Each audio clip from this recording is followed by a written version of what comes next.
All right guys, we got a really full day today because I'm going to walk you through how we hook up to a trailer, put equipment on it, balance the load, and we're going to show you how we use a bobcat when we're in the forward position. We're going to take it off, we're going to load the bobcat bass backwards. We're going to show you how that looks. We're going to also show you how to pull yourself out of a trouble situation if you find yourself in one, and how to identify all the potential trouble spots before you actually get down the road. We're going to show you how not to load a trailer, the things that are going to lead you to problems and issues. And these are things that I'm going to be doing for you guys as if you were one of my own crew members. Whether you decide to use these techniques or not is on you. And if you do decide to use any of the techniques that I'm going to show you today and you get yourself in trouble, that's also on you, because I'm not asking you to do that. So let's get started. Now the first thing we're going to do is hook up to the trailer. Everything we do is preferably a two-man operation. And the reason that is safety checks. And just one guy double checks the work of another guy. Now you're going to have a choice of hitch types, or you may not have a choice of hitch types. But there's two different distinct kind of hitches that you're going to see. This one is a Pintle hitch. We always prefer Pintle hitches because of one simple, fast reason. Visual inspection.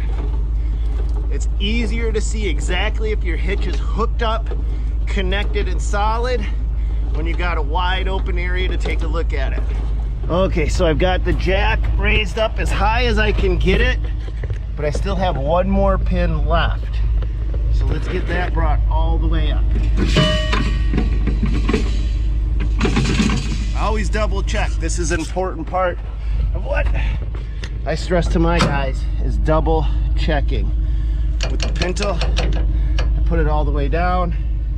Now we need to secure the cotta key to it. Pin, you call it what you want, but this hitch is not done until that pin is through it and I've double checked it. Now here's your other hitch option. We don't use these, but if you do, make sure that you pin underneath there latches properly. The problem why we don't use these is because you can't see it. And I like to be able to walk by a trailer and look down at any moment and go pin, latched, good. But we're not ready yet. There's still two other things that you've got to connect. You've still got to get your safety brakes and your lights hooked up to your trailer and bird nest your chains. Now bird nesting your chains may not be appropriate in all different areas. So make sure that you know whether you can bird nest or not bird nest. This is the electrical safety brake right here. Okay, I just pulled it. I'm gonna run it through.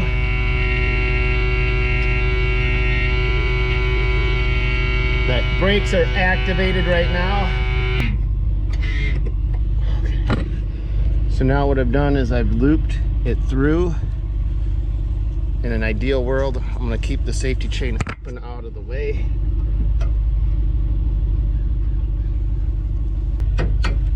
As you just run that through, you can also run your power cord through if you've got a big enough pin there to allow it to support, and that'll keep everything out of the way. So we've got our chains hooked up the normal way. Now I'm gonna bird nest them, which basically is just crossing them over. It acts as a catch in case your trailer does come disconnected. The hitch can fall down between the chains and get caught in between them before it falls onto the road. Okay, before anything else happens, you have a second person in your company. Double check to see how you've got this hooked up. If you don't have that option, just take the time and physically touch all of your connections to make sure that everything is the way you want it. This is an important step of the process because when you're going down the road, if you have a failure in any one of those points, it can add up really fast, like a big giant snowball going down the road. You don't want to load going down a hill, bass backwards, and you don't want to load going forward down a hill. You want to be on flat, level ground as possible. So choose where you're going to put your load on is really a critical element of it. Okay, we've got the truck and trailer about as flat and level as we have for the options here, but before we even put anything on it, the trailer deck needs to be cleared. You don't run a trailer down the road with mud, dirt, debris, and worse yet, rocks, because they'll bounce off and they'll hit somebody's car. So you clean your trailer top before you load it. You clean your tracks of your equipment before you put it up. And a clean trailer looks good to the DOT as well.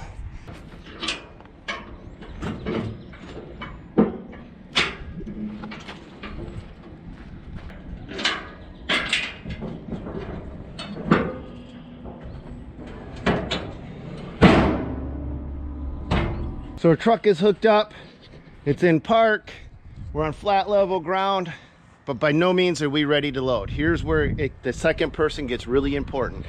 If you have the option of having a second person on site, have them go into the truck, turn the truck on, fully operational, put the truck in neutral, and hold their foot on the brake. And the reason that you want to do it in that order is because if you just leave the truck in park, you're depending on that one gear in the transmission to hold everything in place. Your transmission is not designed for that.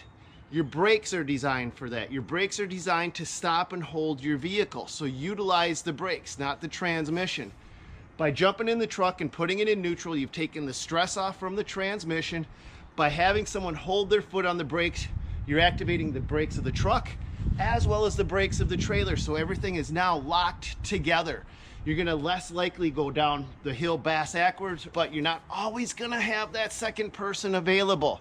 So here's what I'm gonna recommend you do. If you're by yourself and you're loading, don't rely on that transmission to hold you. Start the truck up, stomp on that parking brake all the way to the floor. Get the truck so that everything is locked up tight, then chalk the wheels. Chalk your wheels of your trailer, both sides, chalk the wheels of your truck, both sides. Then jump back into the truck and then put it into park as well. And you're gonna be like, wait a minute, Dirt Mike, you just told me not to. Look, the last thing I want you guys doing is taking a ride on a trailer while the truck is out of control careening down a hill. If you've got any years of experience loading trailers, that situation does happen once in a while, and this is what we found to be the best way to keep that from happening. If you have the wheels chalked while you're still in neutral, okay, with the parking brake fully depressed, then by putting it in gear, hopefully the brakes and the chocks will absorb the impact before that gear in the transmission takes the full brunt. So now you're distributing that load throughout the truck a little bit more versus just depending on one thing. Okay, so we're loading by ourselves today. So I've got both sides of the trailer chalked forward and backward, and I always prefer to do both sides, even though the trailer is more likely to roll down that hill than it is to roll up that hill. When you're initially loading a piece of equipment up, the trailer's gonna be likely to push forward on you. And what happens is if it pushes forward, even if it's going up a hill, if it does decide to roll backwards, it now has the ability to gain momentum and could potentially flop up and over a chalk. So I like to keep that trailer locked as tight as possible, not allowing it to roll forward or backward. So both sides are there, and I also have the truck locked in. Next up, we're gonna show you the wrong way to load the trailer and then the worst wrong way to load the trailer, and then we're gonna get it just right. And the reason I put it in that order specifically is because the first thing we're gonna do is we're gonna load it too heavy toward the front of the truck. We're just gonna show you what that looks like. And then the second scenario, we're gonna load it too heavy in the back of the truck. And this is the more dangerous situation to you guys, the drivers. So let's do it wrong and then let's do it right. Now, before we even get going down the road, before we even load up, we look at where the majority of the weight on the piece of equipment that we're going to be loading is. On a skid loader, the majority of your weight is in this area right here. So what we want to do is we want to get that area right there centered over our axles. We want this trailer and truck to balance beautifully. If at any time when you're going down the road, if it feels like the front nose of your truck is too high up in the air, that means you've got too much weight forward of the axles, and that's pushing down on the tongue, which lifts up the front nose of your truck. When you get it balanced, everything should flow. You still will feel the load of the truck going down the road and feel the load of the trailer going down the road, but at no point should it feel like this, and especially like this. So let's do it the right way. Let's do it the wrong way twice. First thing we're gonna do is go too far forward and show you guys how that looks.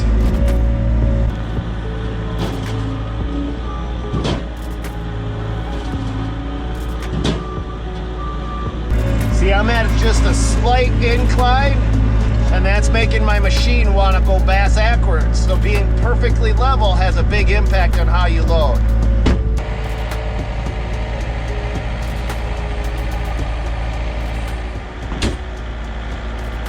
So hopefully you guys can see that. See how that truck just squatted like that? And also, as you notice, I'm not perfectly level, so loading my skid loader this way, driving it up, was a little bit tricky.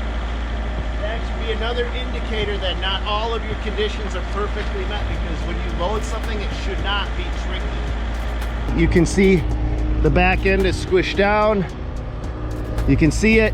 You can see my front end is up in the air, which is gonna make me feel like I'm doing a permanent wheelie. And that's one of the signs that I'm not right. Let's break her back, too far backwards. All right, let's make it worse. What? Yeah, let's make it worse.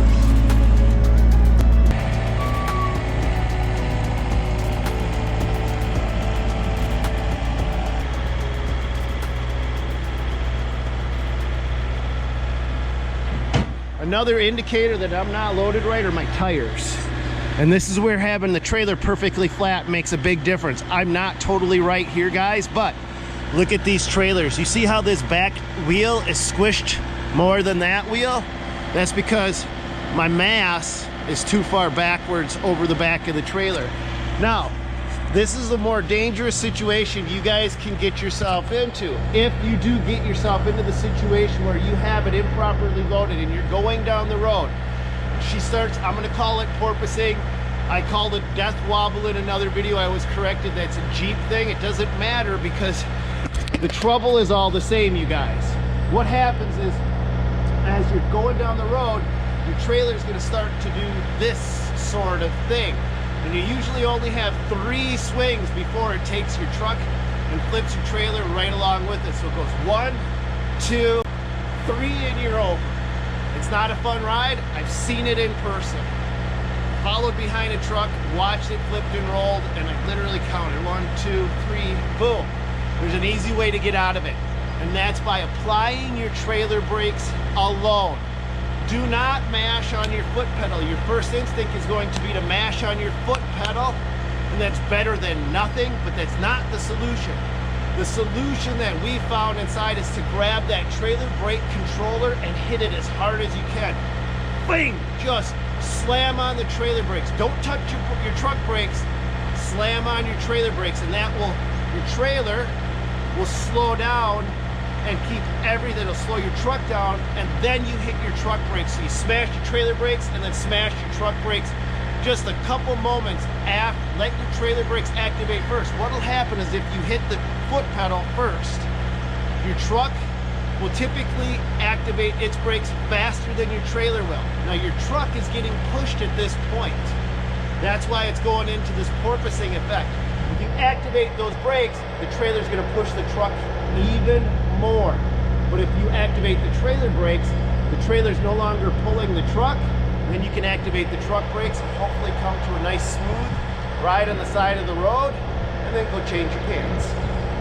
Let's find the sweet spot on this one now. So here's the thing. I want you guys aiming on this camera as I'm going forward and backward right now while I'm looking at my trailer, right? I'm watching my truck settle. I'm watching it settle right to where I think it should be. And then I'll get out and I'll double check as I'm backing up. See that truck lifting up? I'm looking at where my center of my weight is over my tires. And I'm just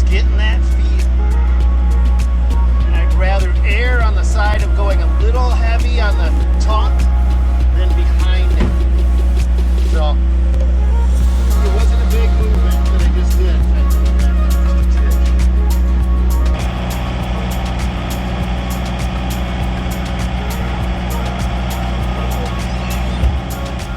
Now remember, you are balancing this entire combination. So I always get out, I never just go, oh, I've done this, you know, 3,000 times, this is right. I always get out and I look, because every time can be a little bit different. There's the weight. I feel comfortable about this load. Here's the majority of my weight. Right between my two axles. A little bit is just behind it, but more is in front of it. I would chain down and go down the road like this. My two tires look very comparable, a little bit more on the back end, but now I'm compensating because I've got the trailer not perfectly level.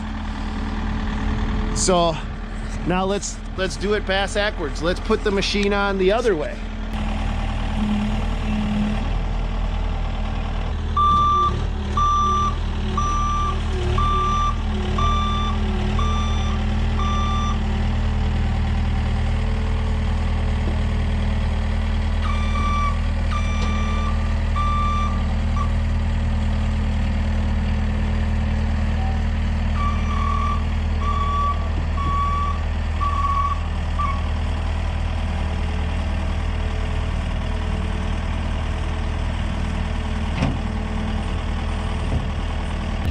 Now this truck is just crying at this point because all of the weight of this is in front of the back axles. You can actually see the chains dragging on the ground at this point. That should be another big indicator that maybe something's not quite right with this load. The back end is squashed down, my front end is riding a wheelie. This is not a good scenario. Let's do the worst scenario. I mean, we're here, let's just do the worst case scenario. Let's show it all, right?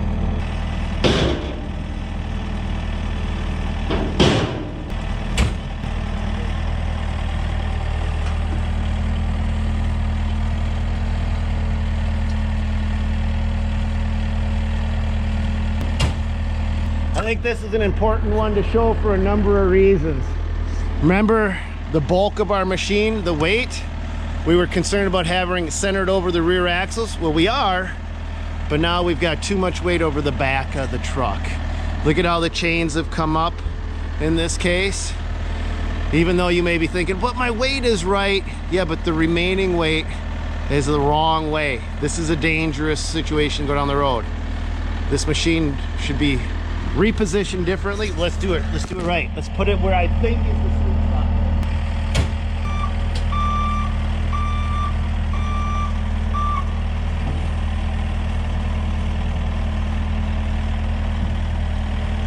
My logic is the majority of the weight is this way.